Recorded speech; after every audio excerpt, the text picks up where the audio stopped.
ಇವತ್ತು ತಾಯಿ ಭುವನೇಶ್ವರಿಗೆ ನಮನ ಮಾಡಲಿಕ್ಕೆ ನಾವೆಲ್ಲ ಇಲ್ಲಿ ಸೇರಿದ್ದೇವೆ. ಭುವನೇಶ್ವರಿ ಇಡೀ ಭೂಮಿಗೆ ಅಧಿಪತಿ.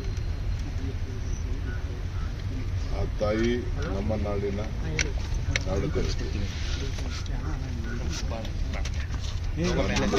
ಧರ್ಮ ಧಾರ್ಮಿಕವಾಗಿ ನಮ್ಮ ಭೂಮಿ, ನಮ್ಮ ಭಾಷೆ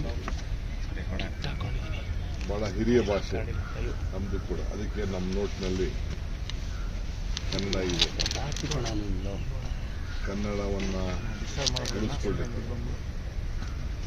ಇವತ್ತು ಅನೇಕ ಮಾಧ್ಯಮ ಸ್ನೇಹಿತರುಗಳು ನಾನೆಲ್ಲ ಗಮನಿಸಿದೆ. ಪ್ರಿಂಟ್ ಮಾಧ್ಯಮದಲ್ಲಿ ಬಹಳ ಚೆನ್ನಾಗಿ ಕನ್ನಡ ಇತಿಹಾಸ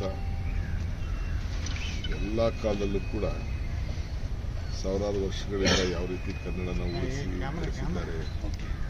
ರಾಜರು, ಮಹಾರಾಜರು, ಅಶೋಕ ಅವರ ಕಾಲದಿಂದ, ಸಾಮ್ರಾಟ್ ಅಶೋಕ್ ಕಾಲದ ಸಹ ಒಳ್ಳೆ ಬಹಳ ಚೆನ್ನಾಗಿ ವಿಶ್ಲೇಷಣೆಯನ್ನು ಮಾಡಿದ್ದಾರೆ.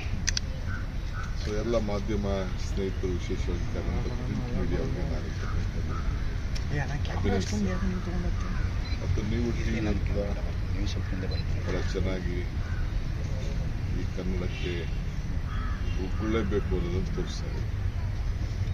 ಮುಂದಿನ ದಿನದಲ್ಲಿ ನಾವು ಕ್ಯಾಬಿನೆಟಲ್ಲಿ ಒಂದು ಚರ್ಚೆ ಮಾಡಿ ಇಡೀ ನವೆಂಬರ್ ತಿಂಗಳಲ್ಲಿ ಎಲ್ಲ ಖಾಸಗಿ ಕಚೇರಿ, ಗೌರ್ಮೆಂಟ್ ಕಚೇರಿಗಳಿಗೆ ಕಡ್ಡಾಯವಾಗಿ ನಮ್ಮ ಕನ್ನಡದ ಬಾವುಟ ಆರಿಸಲಿಕ್ಕೆ ಸರ್ಕಾರದ ಆದೇಶವನ್ನು ಮಾಡಬೇಕು ಕೂಡ ಒಂದು ಚಿಂತನೆಗೆ ಚರ್ಚೆ ಮಾಡ್ತೀವಿ. ನೆಕ್ಸ್ಟ್ ಕ್ಯಾಬಿನೆಟ್ನಲ್ಲಿ ಅದನ್ನು ನಾವು ಚರ್ಚೆ ಮಾಡಿ ನಿಮಗೆಲ್ಲ ತಿಳಿಸ್ತೇವೆ. ನಾಡಿನ ಮಹಾಜನತೆಗೆ ಈ ಕನ್ನಡ ರಾಜ್ಯೋತ್ಸವ ಶುಭ ಸಂದರ್ಭದಲ್ಲಿ ಸಮೃದ್ಧಿಯಿಂದ ಶುಭಾಶಯವನ್ನು ಅರ್ಪಿಸ್ತಾ ಇದ್ದೀವಿ.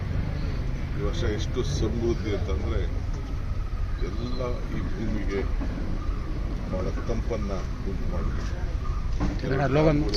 ಬಾರಿ 3 ಬಹಳ ಶಾಂತಿಯಿಂದ ಈ ರಾಜ್ಯ ಬೆಳೆದಿದೆ. ಎಲ್ಲರೂ ಕೂಡ ಈ ರಾಜ್ಯ ಅಪ್ಪಿಕೊಂಡಿದೆ. ಹೊರಗಡೆಯಿಂದ ಬಂದಂಥ ಎಲ್ಲ ಜನರು ಕೂಡ ಉದ್ಯೋಗವನ್ನು ಕೊಟ್ಟು, ಊಟವನ್ನು ಕೊಟ್ಟು, ಜಾಗವನ್ನು ಕೊಟ್ಟು ಸ್ವೀಕಾರ ಮಾಡಿದ್ದಾರೆ ತಾಯಿ.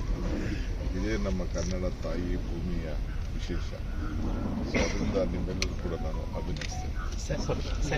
ತಾವೇ ಗಣರಾಜ್ಯ